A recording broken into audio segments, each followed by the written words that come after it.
میری جائیداد میرے حوالے نہیں کرتی جاتی تب تک یہ رخصتی نہیں ہوگی.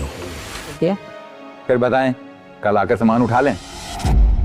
شادی کا مطلب توقیر کی مکمل تباہی ہے.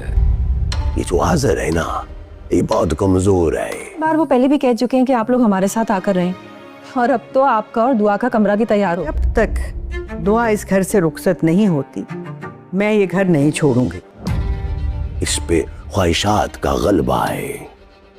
جب تک اور خالہ اب یہ تو میں ہونے نہیں دوں گا. اظہر اور راحت کی منگنی کے بعد ندرت یہی چاہے گی کہ دعا اور اس کی دادی آ کر ان کے ساتھ رہیں. توقیر بھی یہی چاہتا ہے کیونکہ توقیر کا تو مقصد ہی یہی ہے کہ دعا اور اس کی دادی کو گھر لایا جائے اور اس کے بعد اظہر کے ساتھ اس کا یہ رشتہ ختم کر دیا جائے.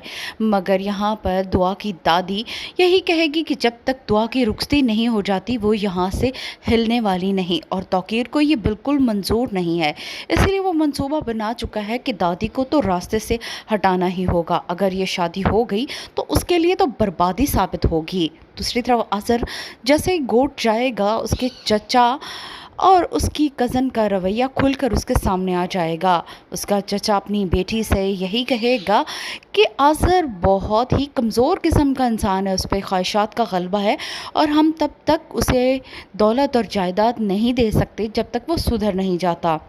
لیکن اب اظہر کی بھی ضد ہے کہ جب تک اسے اس کا جائز حق، اس کی جائیداد نہیں مل جاتی وہ بھی رخصتی کے لیے راضی نہیں ہوگا. اظہر تو پہلے ہی دعا کے عشق میں گرفتار ہو چکا ہے اور توقیر اس کی بھرپور مدد بھی کر رہا ہے.